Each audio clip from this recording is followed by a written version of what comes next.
I apologize if I've hurt the feelings of any Christians. It was just a reply to Dr. William Campbell's book. Brother has asked a very complicated question. The answer is very clear. Major minor religion not prohibited. Ask me a direct question, I'll be too willing to give you a reply. Is milk veg or non-veg? If this was not done, life on the earth would have ceased to exist. Then could you please prove it authentically? The word Trinity doesn't exist. सीधी सी बात है. Smoking is prohibited. That's final. I hope I have answered properly. It's illogical and unscientific. That does not mean Quran is wrong. It has really moved me. Yes, brother.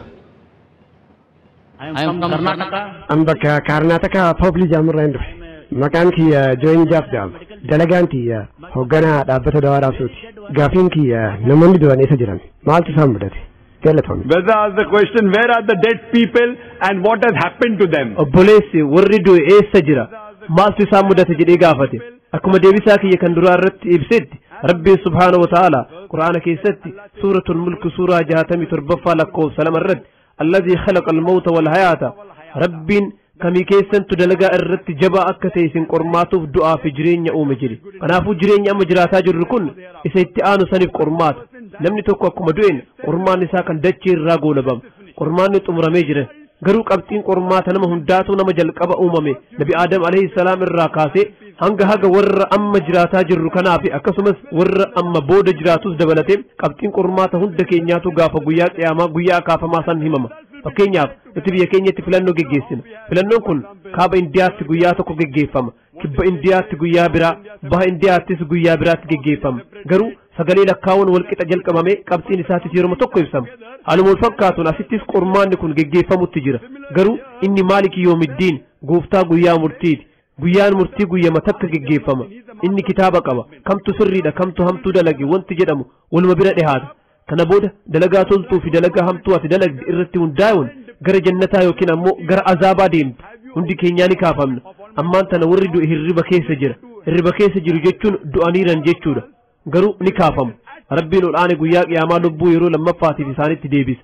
Kanaafuu hundi keenyaa ni kaafamna. Rabbi waa'ee guyyaa qiyaamaatiif yoo haasa'u namni tokkollee murtee haqaatan guyyaa qiyaamaa san hin mormu jedhe. Sababni isaa waa'ee keenya irratti qaamni keenya hundi nurratti ragaa ba'a. Ijji keenya nurratti ragaa baate. Harki keenyas ragaa ba'a. Kanaafuu warri ajaja Rabbii hordofuu dhiisee azaabatti darbatamus murtee haqaa Rabbii hin morman. Carraa biraa takka nuuf kenni jedhanii isa gaafatan. Innis amma yeroon darbee jira isaaniin jedha. Qormaanni xumuramee jira. Kanaafuu guyyaa qiyaamaa hunduu ni kaafama. Dalagaa toltuu fi hamtuu irratti hundaa'uun qormaata san darbu yookiin ammoo kufuu dandeetti. Saniinis gara jannataa yookiin gara azaabaa deemti. Deebisaa siif kenne jedhee amana. The exam is over. So on the day of judgment, all be resurrected, depending upon the good deeds, bad deeds. You will pass or you will fail. You will go to heaven or hell. Hope that answers the question, brother. Yes, sister, mic 1. Good evening. Come on. Maqaan kiyya Sajjee Liyaadaa jedhama. Gaafiin kiyya obboleewwan musliimaa kan Indiyaa faaruu biyyoolessa Hindii Maataraam maaliif faarsuu diddan? Sababni isaa maali? Jechuun kiyya Wandee Maataraam sabboonummaa Indiyaa leellisa malee amantii waliin walitti dhufeenya hin qabu. Nationalist and doesn't have a religious identity. Obboleessa sagantaa kaleessaa irratti argamtee jirta? Lakki hin jiru. Sababni isaa gaafiin kun kaleessas obboleettii biraatiin gaafatamee ture. Egaa kaleessaas hin jiraatini deebisaa kiyya irra deebi'ee sitti hima. Gaafiin obboleettiin gaafatte muslimtoonni wandee maataram jechuu faarsuu maaliif didan? Gaafii kanaaf deebisaa kennuu kiyyaan duratti warri hinduutuu silaa faarsuu diduu qaban. Ana kana sitti himuu barbaada. Sababni isaa faaruun kun kitaabban amantii waliin walitti bu'a. As I mentioned earlier, in the earlier answer, akkuma dura ibsetti gaafii obboleessi na gaafateef deebise keessatti kitaabban hinduu Upanishaad Veedaa keessa jechoota tokko tokko isiniif kennee ture. Sunis Rabbiin ol'aane kophaa isaa gabbaramuu qaba. Qaamni biraa gabbaramuu hin qabu. Inni fakkii takkas hin qabu waan jedhu isiniif himee jira. Wandee maataram faaruudha. Walaloo sana bu'oo duraa sadan wandee maataram keessa jecha ani siif sujuuda jedhutu jira. Akka hinduutti Rabbii ol'aane qofa gabbaruu qabda. Qaama biraa gabbaruun hin ta'u. Rabbi uumaa biyya tanaati. Kun kitaaba keessaniinis walitti bu'a. Amantiin hinduu amantii sanama gabbaruu balaaleffatu. Amantiin hinduu Rabbi qofaaf sujuuduu qabda jedha. Qaama biraatiif sujuuduun hin ta'u. Isa qofa gabbaruu qabda. Qaama biraa gabbaruun hin ta'u. Muslimaan malettuu faaruun kun kitaabban amantii hinduutiin walitti bu'a. It goes against the Hindu scriptures. You ask any Hindu scholar, if you ask a layman or a laywoman, nama waa'ee kitaabaa hin beekne yoo gaafate faaruun kun kitaaba amantii isaaniitiin walitti bu'uu isaa beekuu dhabuu danda'a. Waa'ee sabboonummaatiin wal qabatee deebisaa isaa booda siif hima. Gama musliimoota Hindii yoo deebinu faaruun wandee maataram jedhu kun qur'aanaan walitti bu'a sababni isaa akka islaamummaatti nuti rabbii qofa gabbaruu qabna qaama biraa hin gabbarru biyya indiyaa tana nuti muslimtoonni ni jaalanna biyya tana ni kabajna seera biyyattiitis ni hordofna. We Muslims, we love the country, we respect the country, we follow the laws of the country.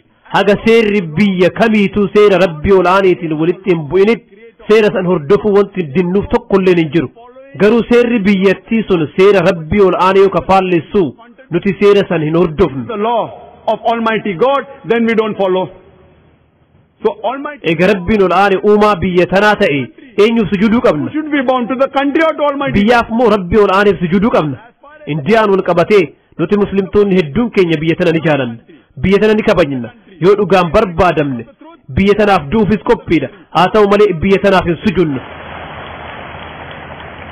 sababni isaa waan seera rabbiitiin walitti bu'uuf haluma wal fakkaatu lammiin Suudiitis Saudi Arabiyaaf sujuduun qabu kun waa'ee indiyaa qofa hin sehin Saudi Arabiyaatti lammiin Saudii biyya isaatiif hin sujudu Paakistaanitti muslimti Paakistaaniif hin sujudu seerri kun seera addaa indiyaa qofaaf kaa'amee miti kanaafuu seerri kun wal fakkaataadha hubannoon jiru nuti biyya tana ni jaalanna garuu yoo amantiin walitti bu'e fakkeenyaaf islaamummaa keessatti rabbii fi ergamaa isaatti aanee namni nuti addunyaa tanarratti haalaan kabajnu haadha teenya haati teenya gadaamessaa isii keessatti ji'a 9 nu baadhatti ni jaalannaan ni kabajnaan isiidhaaf du'uuf qophiidha garuu isiidhaafis hin sujuunnu eega haadha na deetteefu sujuuduu dhabe lafa tanaaf maaf sujuuduu dhabde jedhamee maaliif gaafatama sababni isaa haati na deettes haa taatu biyyi tun rabbii na uume hin caalan dabalataan wandee maataram keessa bo'oo 12tu jira sadi wandee maataram kana jedhu yoo ta'u innis qur'aanaa fi hadiisaa walitti bu'a haaluma wal fakkaatuun sifoonni rabbiif kennan waa'ee durgaa waa'ee laashmii